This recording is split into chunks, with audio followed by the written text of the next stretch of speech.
What if everything you've been told about your limits was a lie? What if the version of you that wakes up, pays bills, and tries to be productive isn't even scratching the surface of who you really are? Sounds wild, right? But that's exactly the point. Most people live like caged lions, completely unaware that the door's been open all along. You were not born to simply survive and follow routines. You are an infinite being, and the truth is, your potential has no boundaries. The real question is, why don't you see it yet? Here's the uncomfortable truth. We've been hypnotized into believing we're small, broken, or not enough. This mental programming keeps you locked in fear, doubt, and the illusion of limitation. But deep inside, there's a part of you that already knows this isn't the whole story. That quiet voice? It's not your imagination, it's your true self trying to wake you up. And once you understand how to reconnect with that awareness, everything changes. In this video, I'm going to show you how to break free from the mental cage, reconnect with your consciousness, and tap into a spiritual awakening that most never access in a lifetime. No fluff, no false positivity, just raw truth, practical insight, and the tools to remember who you really are. Ready to stop playing small and unlock your infinite potential? Let's begin. 1. The illusion of limitation. Most people wake up every day already wearing invisible chains made of beliefs they never chose. They think, this is just how life is, or I'm not the kind of person who can do that. But those limits, they're not real. They're mental blueprints passed down by family, school, religion, society, all designed to keep the infinite potential of human consciousness asleep. It's like living inside a house with the doors wide open but thinking you're locked inside. When someone believes they're limited, it's not because they actually are. It's because they've never questioned the story that says they are. Think about it. A child doesn't doubt their creativity until someone tells them they're not good enough or realistic. That story becomes a filter, and suddenly everything they try confirms the illusion. But an illusion can't hold power on its own. It only lives through your attention. The moment you stop feeding it, it dissolves. Here's a simple practice. Start noticing the voice in your head when it tells you you can't. Write those beliefs down. Where did they come from? Are they even yours? You'll be shocked to realize how many of them were planted there by people who gave up on their own dreams. And once you see that, the illusion starts to crack. You don't need to fix anything. You just need to wake up and see what's really going on. The spiritual awakening begins when you realize the walls around you were never solid.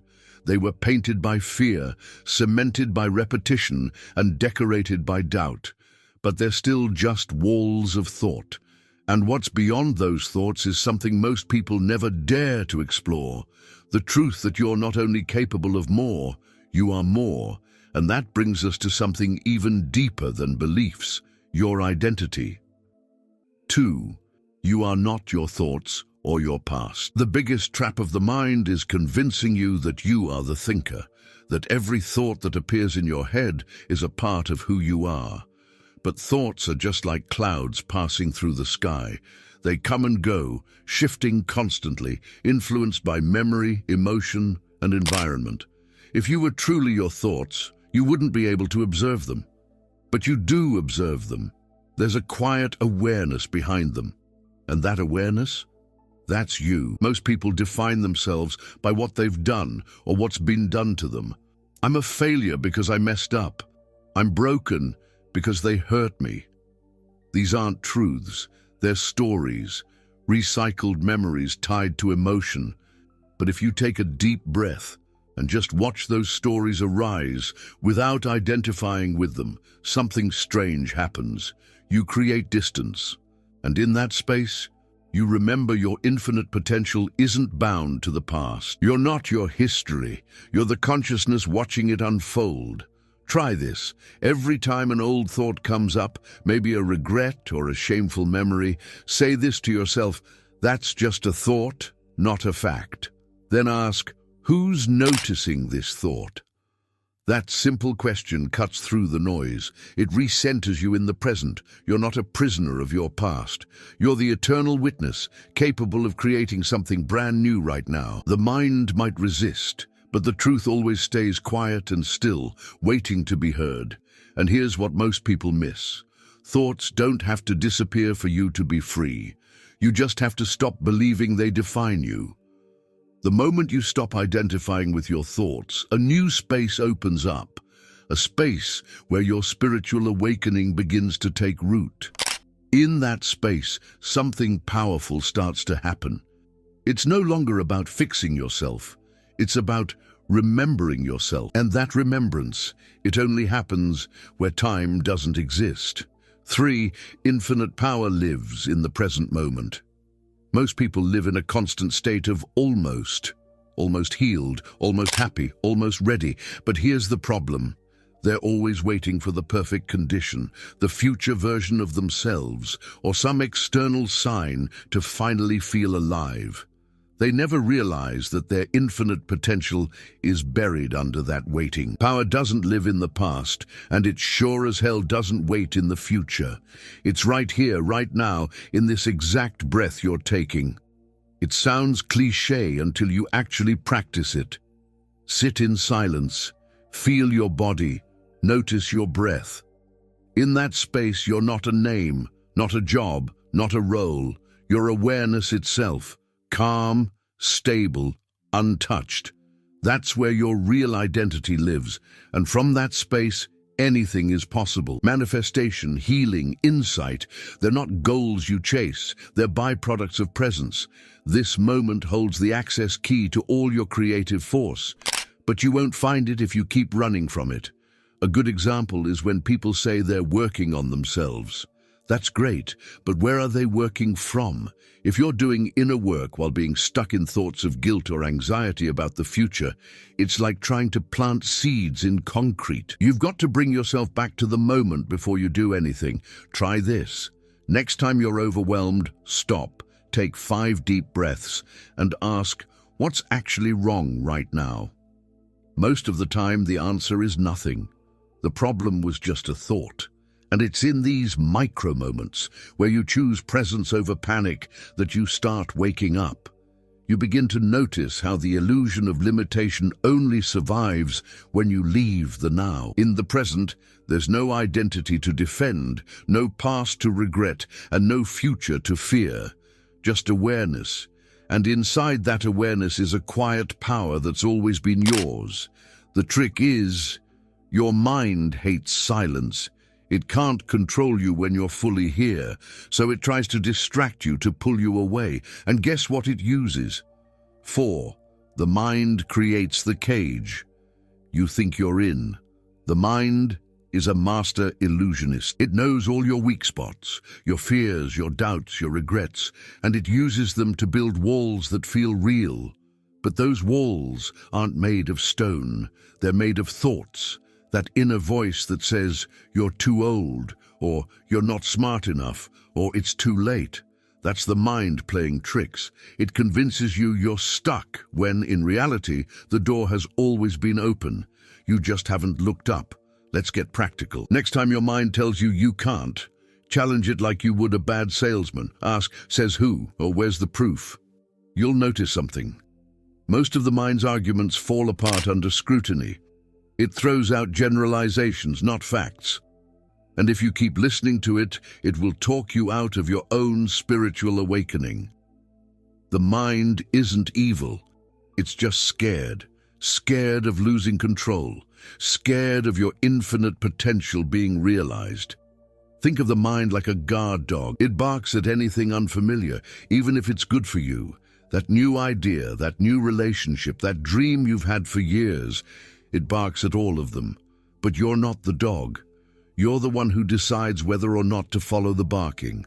So, when you feel fear, resistance, or hesitation, pause and look at the source. Most of the time, it's not reality. It's just mental noise. And silence is the antidote. And here's the thing about silence. It's where your true self starts speaking. But you've got to quiet the mind long enough to hear it. Meditation helps, sure, but so does sitting in nature, or driving without music, or even just watching your breath. These little practices help dissolve the mental cage. They don't fix the mind. They free you from mistaking it for who you are. And once you see through the cage, something wild starts to happen. 5. How to tap into your true creative force. Your true creative force isn't something you need to find. It's something you need to uncover. It's already inside you, buried under layers of fear, habit, and conditioning. The mistake most people make is thinking they need to become someone else to access it. But it's not about becoming, it's about removing. The more you strip away the false identities, the more your real power begins to flow. And that power, it doesn't come from effort. It comes from alignment with your natural state of consciousness. When someone's in that state, ideas come out of nowhere. Solutions show up at just the right time. It feels like magic, but it's actually your mind getting out of the way. Athletes call it the zone. Artists call it flow. But underneath those names is the same truth. You're not thinking about doing, you're just doing. Try writing without editing, speaking without rehearsing, creating without judgment. That's your true self in motion, untamed and unstoppable. Want a practical tip? Create before you consume. Most people start their day scrolling through someone else's thoughts. That kills your spark. Instead, give the first 20 minutes of your morning to your own mind. Journal, sketch, record a voice note. You're not trying to impress anyone, you're reconnecting with your own stream of creative consciousness. And the more you do that, the more your ideas start carrying a kind of energy that people feel without even knowing why. And here's what separates the ones who use their infinite potential from those who don't. They trust it. They don't wait until they feel ready. They act and let clarity catch up.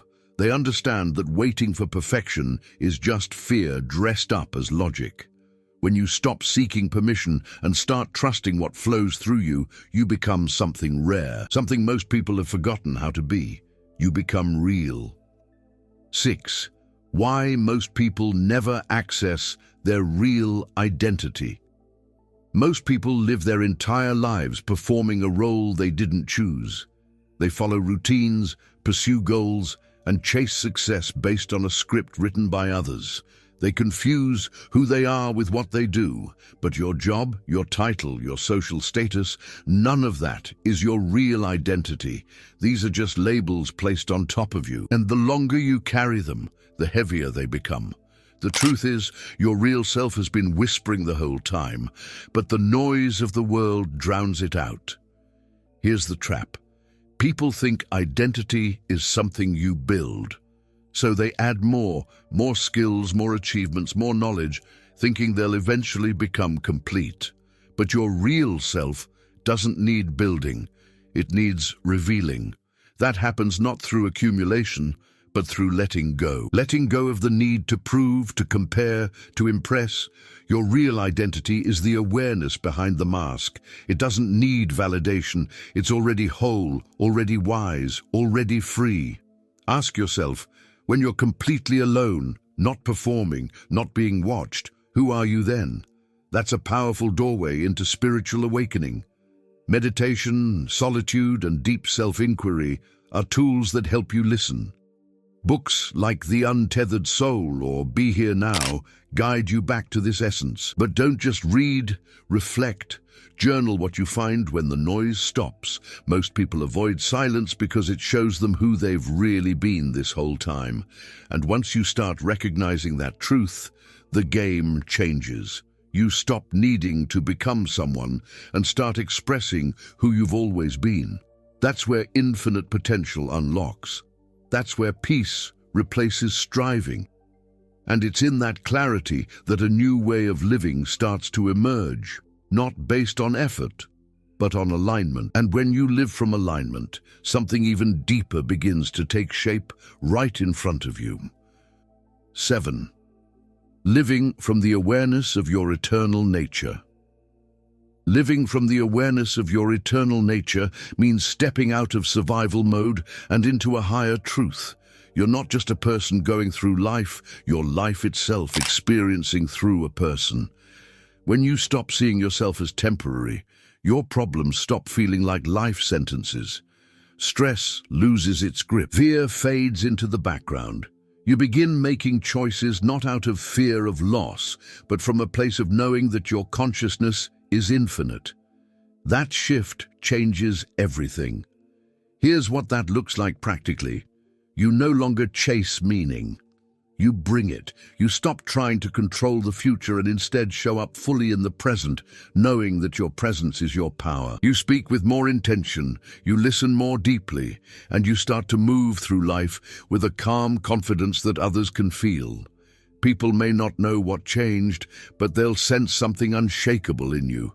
That's the real spiritual awakening. It's not loud, it's not flashy, it's a quiet, deep knowing. To live from this space, you have to stop treating spirituality like a weekend hobby. It's not about crystals or mantras. It's about remembering every single day that you are more than your thoughts, your job, or your problems. Practices like conscious breathing, intentional stillness, or even just observing your reactions instead of acting on them, these bring you back. And when you return, you bring back a different energy into your world, a cleaner energy, a clearer you. And that clarity, it starts to guide you in ways logic never could. You feel when something is off, even without evidence. You follow a quiet inner nudge, even when others don't understand it. That's how you begin to live what most only talk about. From that space, infinite potential stops being an idea. It becomes your experience. And when you live that way consistently, something starts to awaken in others just by being around you. If you want to elevate your vibrations and manifest with more ease, I have prepared something special for you. Click the link in the first pinned comment and join us in the journey of awakening your inner mage.